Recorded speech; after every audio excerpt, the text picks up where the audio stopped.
চাহ জনজাতি ছাত্ৰ সন্থা মৰাণ শাখাৰ অন্তৰ্গত থকা ঔফুলীয়া উপশাখাই চলিত বৰ্ষত সুখ্যাতিৰে উত্তীৰ্ণ হোৱা কীৰ্তি ছাত্ৰ-ছাত্ৰীসকলক অভিনন্দন জনোৱাৰ উদ্দেশ্যে আজি এক বিশেষ অভিনন্দন অনুষ্ঠানৰ আয়োজন কৰে।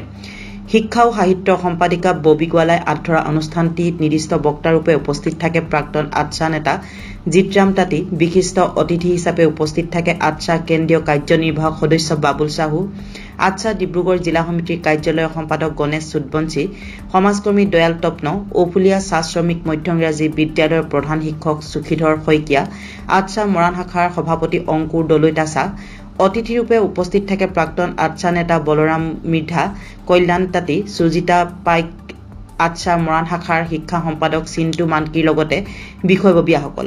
আশিষ চাৱাচী, দীপক চাহু, প্ৰকাশ চাওৰা, নীলকণ্ঠ তাঁতী, ঔফুলীয়া উপশাখাৰ সভাপতি ৰাজেন ওৰাং, সম্পাদক আৰিয়ান দ্বীপ, উপসভানেত্ৰী অমিত মৃধা তথা বিষয়ববীয়াসকল।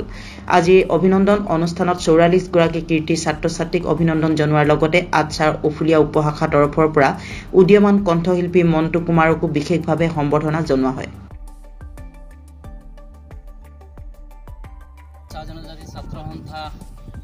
মৰাণ শাখাৰ অন্তৰ্গত থকা ঔফুলীয়া উপশাখাই আজি সদ্য ঘোষিত উচ্চ আৰু উচ্চতৰ মাধ্যমিক চূড়ান্ত পৰীক্ষাত সুখ্যাতিৰে উত্তীৰ্ণ হোৱা কীৰ্তি ছাত্ৰ ছাত্ৰীসকলক এক বিশেষ অভিনন্দন অনুষ্ঠান আয়োজন কৰে আৰু এই অনুষ্ঠান সুন্দৰকৈ আয়োজন কৰাৰ বাবে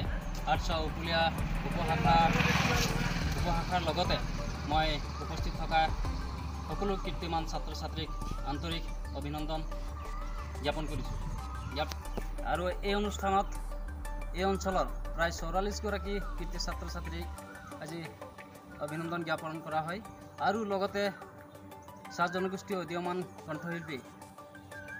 মণ্টু কুমাৰকো বিশেষভাৱে তেওঁৰ সাংস্কৃতিক জগতখনত আগুৱাই যাবৰ কাৰণে অভিনন্দন জ্ঞাপন কৰা হয়।